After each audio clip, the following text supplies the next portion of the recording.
keep closing your eyes. That what we're looking for is not through the physical eyes. As soon as we close each sense has a dual nature. Like the moon. There's a side you see and a side that you don't. You have the outer ear, in the physiology of the self, and you have an inner ear. As soon as you close the outer ear, the inner ear becomes more fine-tuned. It means the inner ear begins to hear not the voices of angels first, but the voices of the conscience. The lower conscience locked within us, the higher conscience is in the Divinely Presence. And the Divinely Lines are telling that conscience, teach them. He came down to earth and he forgot what he has promised me. He or she, doesn't make a difference. It means we have a reality always in Divinely Presence. Only a small part of that light was sent into the physicality. So then the higher reality is always trying to communicate with the lower reality that's locked behind the egoism of the body. So they begin to teach, as soon as you close your eyes, then your outer vision stops so that the inner vision of the heart can begin. It means that with every abstinence and every fasting, its reality will be born. But as much as we indulge in it, that reality will never be born. So then, old times they would go to the sheikh and the sheikh would show a seed. I don't know if you've ever seen an avocado seed. It's like a baseball. You take the seed and say, look at this seed. Is this ever going to become anything if I just hold it like this? So no, it's actually going to be a very hard piece of wood. You can use it for baseball, you throw it somewhere.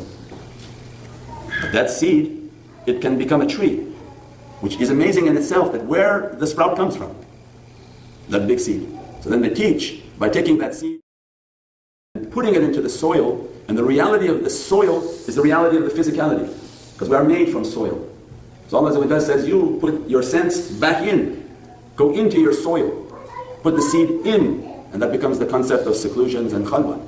We can make a seclusion in our daily life just by isolating ourselves at times. Having a discipline in which a certain time I'm going to isolate, not see and speak to anyone, and just be with myself.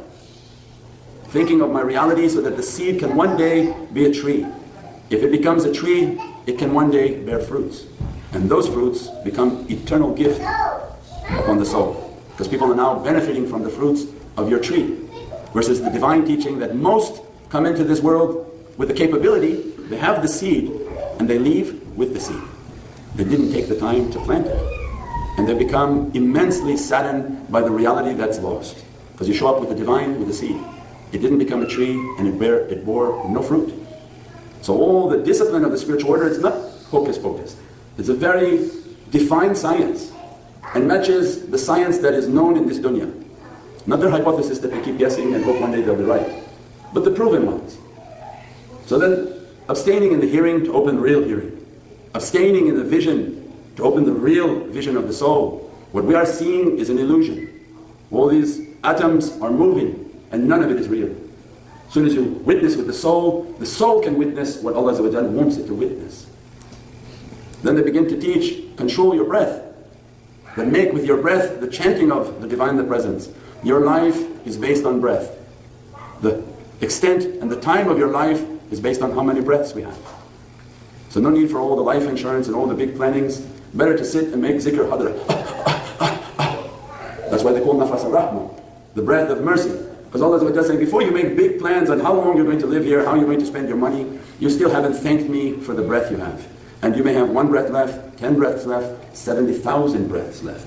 So make them in my remembrance. And then you have energized and opened the reality of your breath. So then all the tariqas, they're based on breathing. Consciousness of the breathing, importance of the breath, the power that's coming in with the breath. And then when you look to the lungs, you see that it is a tree upside down. And that is the tree of life.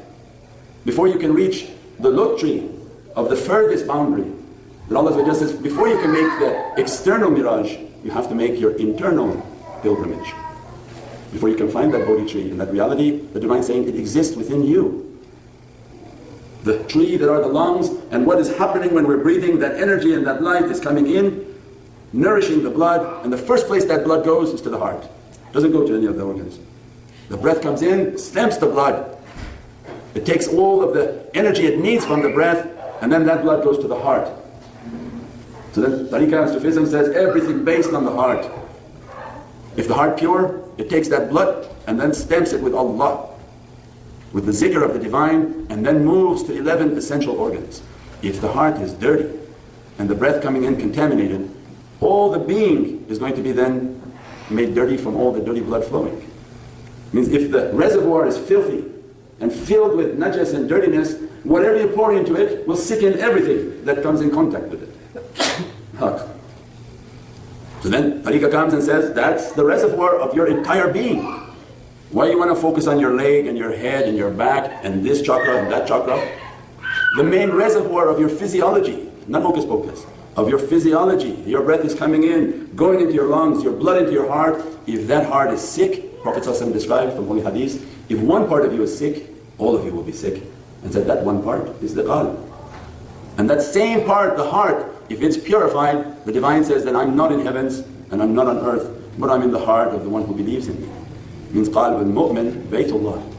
The Divine saying that's such an important organ that if you purify it, you wash it, you cleanse it, you circumambulate around it, it would become my divinely house within your being. It means you will have a kaaba within your soul, your very own kaaba, that you wash, you clean, you purify, and you begin to make your tawaf around your heart. Because divine delight is now like rays of sun dressing the heart.